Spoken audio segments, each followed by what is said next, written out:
It's finally here. Session 1.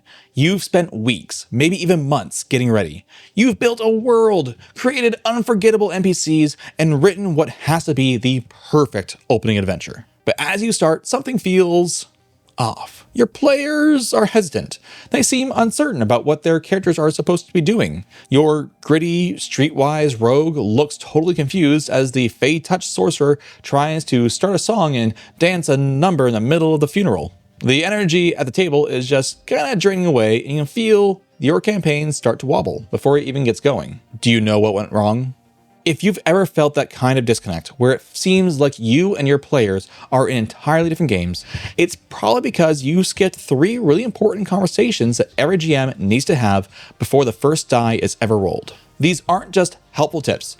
They are the foundation of every great long-running campaign.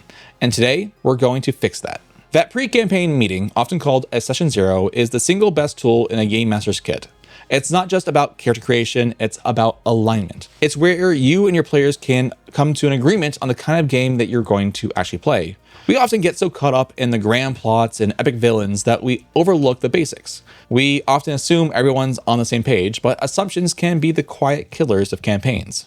The good news is you can prevent 90% of those campaign ending problems by clearly defining and agreeing on just 3 things. Think of them as your campaign's DNA: its genre, its playstyle, and its tone. Nailing these ensures everyone is rowing in the same direction, hyped for the journey you're about to take together. So let's break down what they are and how you can talk about them with your players. First, you need to establish the genre. This sounds incredibly obvious, but it's a step that gets skipped more often than you think. The genre is the big picture category of your story. Are we playing fantasy, sci-fi, modern horror, cyberpunk, or some sort of superhero game? This is the first and most fundamental layer of setting expectations. But just saying we're playing fantasy isn't enough. That one word means 1,000 different things to 1,000 different people. Are you thinking of the high magic epic world of The Lord of the Rings? Or are you picturing the satirical, chaotic streets of Terry Pratchett's Discworld?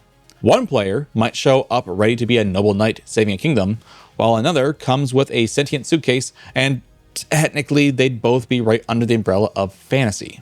This is why you need to be specific. As the GM, your job is to provide touchstones. You can use examples from books, movies, and video games that you know your players will recognize. For instance, you could say, this is a fantasy campaign, but think more Game of Thrones than The Hobbit.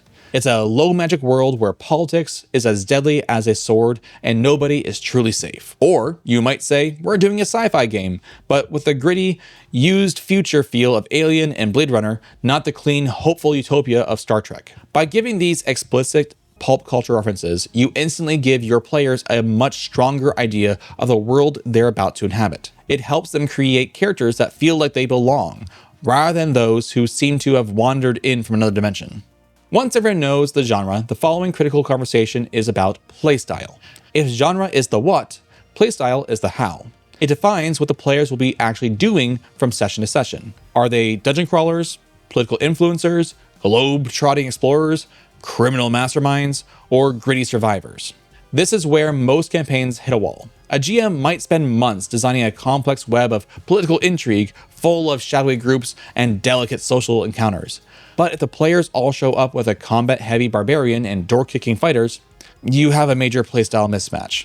The players will likely get bored with the lack of action, and the GM will become frustrated as their players try to resolve every diplomatic meeting with an axe. To head this off, you need to pitch the playstyle before your players even think about their character sheets. Be upfront about the game you're excited to run. It can be beneficial to give them a few options. For example, hey everyone, for this campaign, I've got a few ideas of what the day-to-day gameplay could look like. We could do a heist-style game where you're a crew taking on impossible jobs for mysterious patrons. The focus would be on planning, stealth, and creative problem-solving. You could run an exploration-focused game where you're mapping a new continent, exploring ancient ruins, and surviving the dangers of the wild. It would be all about travel, discovery, and survival. Or you could be playing a faction-based political game where you're agents of a noble house or a secret society working to advance your group's agenda through spying, diplomacy, and maybe a few targeted strikes. When you present it like this, you're giving the players agency. They get to tell you what kind of game they're most excited to play. This does two amazing things. First, it guarantees player buy-in because they've helped choose the campaign's direction. Second, it provides them with the exact information they need to create fitting characters. If the group decides the heist game sounds awesome, they'll know to build a team with skills in stealth and deception, not a squad built for open war. This conversation ensures that the party you get is one that wants to play the game you're preparing. Finally, we come to the third and most subtle conversation: tone. If genre is the world and playstyle is the action, then tone is the emotional atmosphere.